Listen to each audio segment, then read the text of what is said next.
isso a decisão de cooperar. Por quê? Porque o final aqui deixa claro essa questão, ou seja, a cooperação ela é irracional do ponto de vista individual.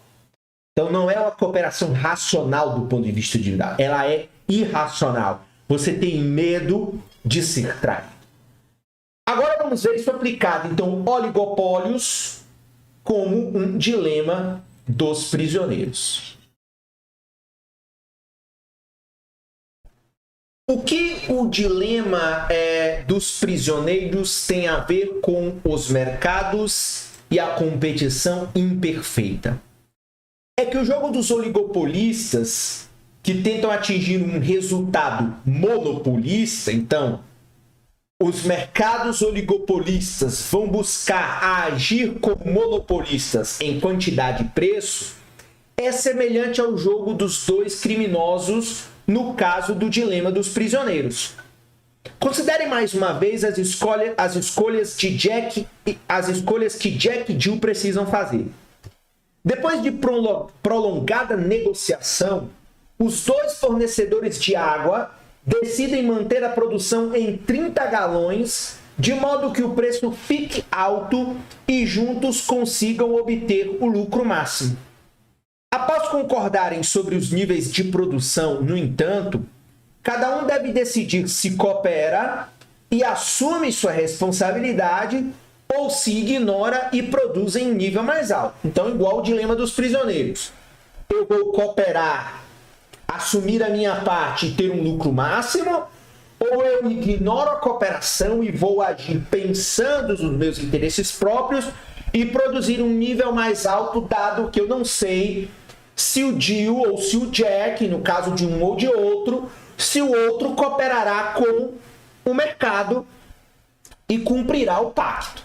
Então esse é o desafio. O desafio é o dilema de confiar que o acordo será cumprido. A figura 2 mostra que o lucro dos dois produtores depende da estratégia que escolhe. Então vamos lá. Suponha que você seja Jack. Seu raciocínio poderia ser o seguinte: eu poderia manter a produção em 30 galões conforme o acordo, ou poderia aumentar minha produção e vender 40 galões.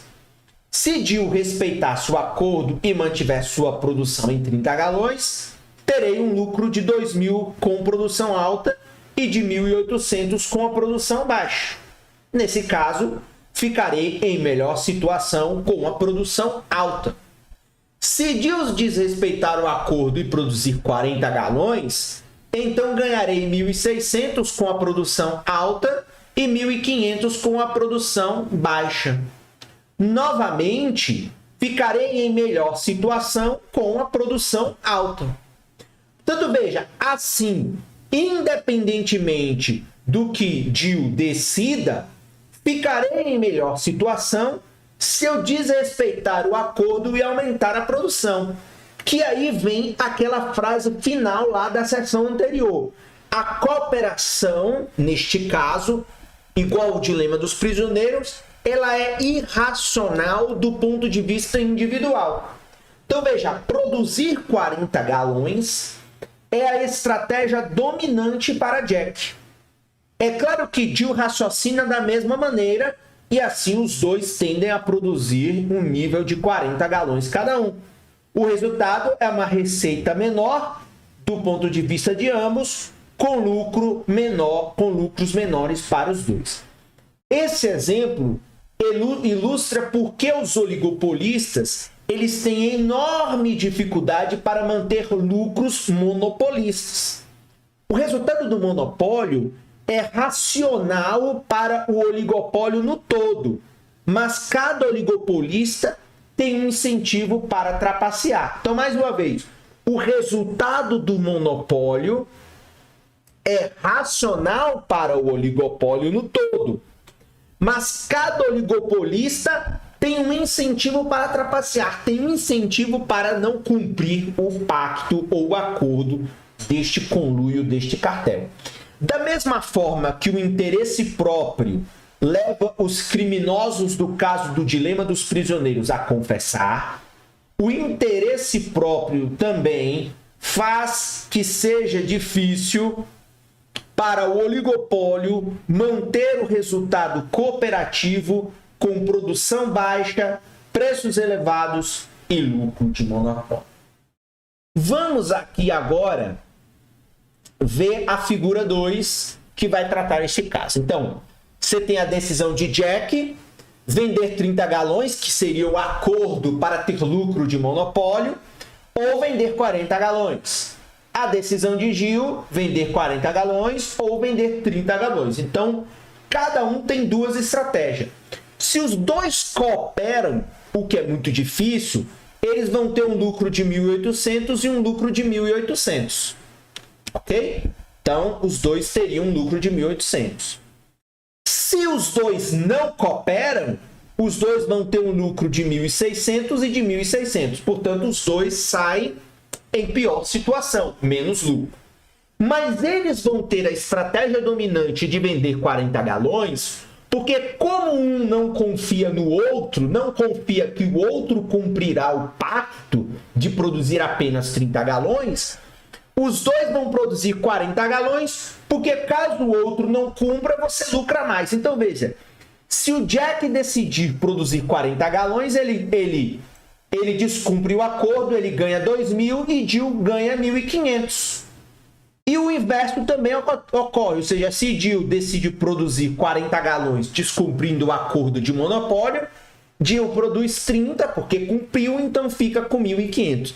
Então, com medo de sair com um lucro menor, os dois decidem produzir 40 porque não confiam que essa decisão de cumprir o acordo será cumprido, assim como foi lá no dilema do prisioneiro. Então, a decisão é produzir mais,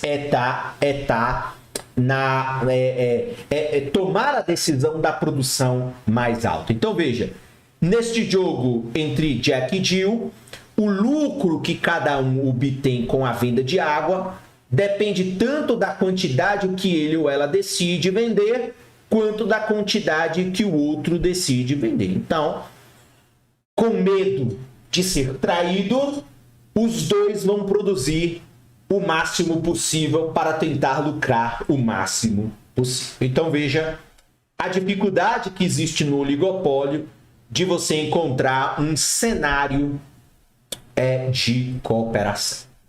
Agora, o Menkil coloca aqui um estudo de caso bem polêmico, que é o caso do cartel da OPEP. Então, a OPEP e o mercado do petróleo. Lembrando que a OPEP é a organização dos países exportadores de petróleo. Então, é um cartel, é uma organização, talvez seja o mais importante cartel organizado, ilegal, institucionalizado que exista no mundo, que é a organização dos países exportadores de petróleo e que faz lá um conluio, um acordo de quanto cada país pode produzir para que o petróleo fique com preços que permitam uma lucratividade adequada para o negócio. A história sobre o mercado de água é fictícia, mas se mudarmos a água para o petróleo e Jack e Jill para Irã e Iraque, ela fica bem próxima da verdade. Grande parte do volume de petróleo mundial é produzida por um pequeno grupo de países, a maioria localizada lá no Oriente Médio. Juntos eles formam um oligopólio. As decisões com relação ao volume de petróleo a ser extraído são bem parecidas com a de Jack e Jill com relação à quantidade de água produzida. Os países que produzem a maior parte do petróleo mundial formam um cartel chamado Organização dos Países Exportadores de Petróleo, OPEP. O grupo original, formado em 1960, incluía Irã, Iraque, Kuwait, Arábia Saudita e Venezuela. Em 73, outros 8 países se uniram ao grupo: Catar, Indonésia, Líbia, Emirados Árabes Unidos, Argélia, Nigéria, Equador e Gabão, que controlam quase 3/4 das reservas mundiais de petróleo. Como qualquer cartel, a OPEP procura aumentar o preço de seu produto por meio da redução coordenada de quantidade produzida estabelecendo níveis de produção para cada um dos países membros. O problema que a OPEP enfrenta é bem parecido com o de Jack e Jill de nossa história. Então, o que é o desafio? Então, os países membros da OPEP gostariam de manter o preço elevado para o petróleo, mas cada membro procura aumentar a produção para conseguir uma maior parte do lucro total. Os países membros frequentemente concordam em reduzir a produção, mas veja, vários países não cumprem esse acordo, o que dá uma série de conflitos. A OPEP conseguiu manter a cooperação e os preços altos de 1973 a 1985. O preço do petróleo subiu de 3 dólares por barril em 72 para 11 dólares em 74 e depois para 35 dólares em 81. Em meados da década de 80, esses países começaram a discutir sobre os níveis de produção e a OPEP não conseguiu manter a cooperação. Em 86, o preço do barril havia caído para 13 dólares. Nos últimos anos, os países membros da OPEP continuam a se reunir regularmente, mas o cartel não consegue fazer que os acordos sejam cumpridos. Mais uma vez, o dilema da cooperação, ainda mais porque você agora tem um conjunto mais ampliado de países produtores, o que faz com que a coordenação, com que o cumprimento das cláusulas deste acordo sejam difíceis de serem cumpridas. Embora o preço do petróleo tenha aumentado significativamente em 2007 e 2008, a causa principal desse aumento foi o aumento da demanda no mercado mundial de petróleo, muito mais em virtude do crescimento da economia chinesa do que da oferta restrita. Enquanto a falta de cooperação entre os países da OPEP reduz o lucro dos países produtores de petróleo abaixo do que poderia ser, ela beneficia os consumidores de todo o mundo. Ok? Agora